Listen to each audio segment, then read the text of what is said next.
Welcome to the latest addition to the Compliance Podcast Network, report from Impact 2023.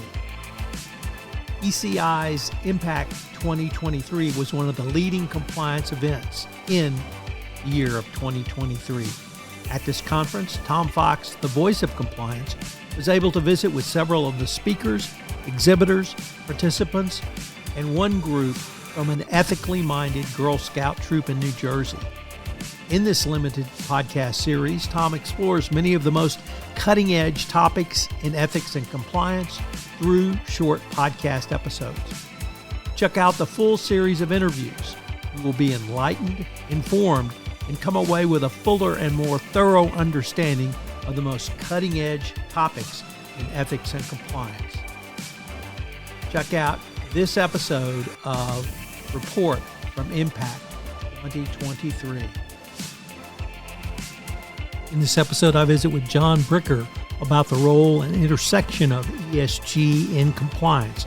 I know you'll enjoy this episode of Report from Impact 2023, the special production of the Compliance Podcast Network.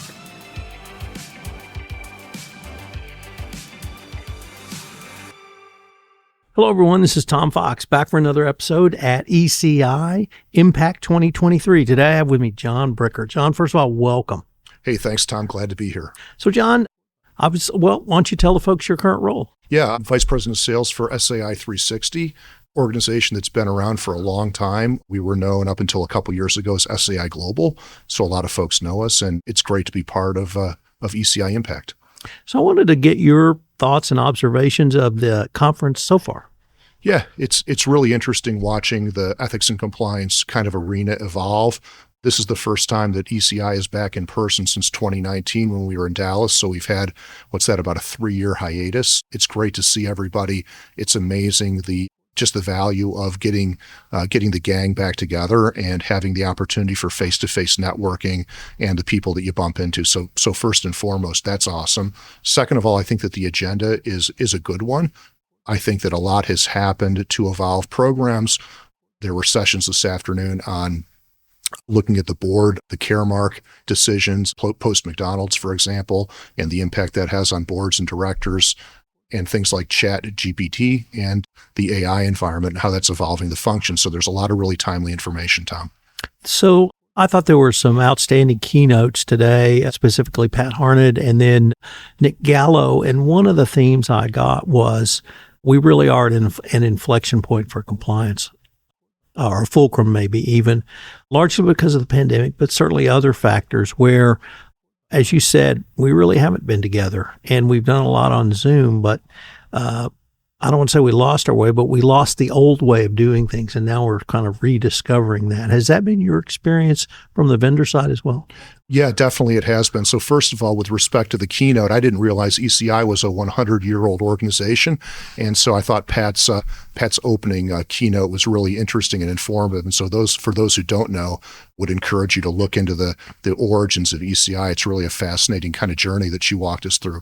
But with respect to kind of changing evolution, I think that the ESG sustainability movement, for one, is having a big impact on ethics and compliance and thinking about how E&C sort of fits within that overall scope of ESG. And then also kind of coming back to in-person after a few years, there's been so much that's happened in the world of social movements, changing demographics in the workforce, changing expectations of what I'll call stakeholders, both employees internally and also external folks that are looking at companies and having basically different expectations for how an organization conducts itself, and feeling that they're empowered to impose expectations on an organization across the board, either as an investor or on social media. It's really becoming critical that organizations think about ethics and compliance in an even higher level way as they have, greater exposure than ever, and as frankly it's more material. That's a great point, because that was one of the points that I garnered from really the talks, and then of course the roundtable that we had led by Paige Motes on ESG, which was the convergence of these ideas, multiple stakeholders, both internal and external, all with not different agendas, but wanting different things. So a customer's wants can be different from a employees' wants, who can be different from a third party's wants and needs, and trying to have a program or a structure to look at all of those and put up all of those together and have really compliance lead that effort. And if I can overlay one other thing, which is I talk to a lot of people about talent acquisition and retention. And people that are experts in that space tell me that in 5 years, that will be the key corporate differentiator, is bringing in top talent and keeping that talent. And what I heard this morning was that the incentives that people of my generation had around salary are not the same incentives that the next generation that coming into the workplace. And so we've got to do things different as well. Yeah, I heard the same thing. And as the father of 2 teenagers who tell me about how they feel about things that are going on in the world around them all the time, there definitely is a greater emphasis on how an organization conducts itself and whether they want what type of an area they want to work in, really looking at the heart and soul of the organization. Does the company really walk the talk? And with the transparency of media now being so different and always expanding, companies really are showing their authentic selves across the board. And certainly ESG and ESG reporting is a move in that direction as well. And ethics and compliance is an enormous part of that. And in a lot of respects, people go back and forth whether does ESG belong in ethics and compliance or the other way around. I mean, I think that ethics and compliance is probably the foundational element upon which an ESG strategy can be built for an organization. And I think that's really exciting for the profession. Well, John, I wanted to thank you for taking the time to visit with me, and I look forward to the rest of the conference. Thanks for having me, Tom. All right.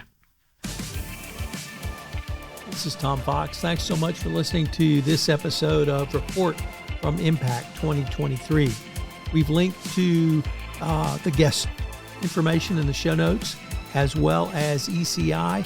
Check out the ECI website for upcoming events, reports, and other information.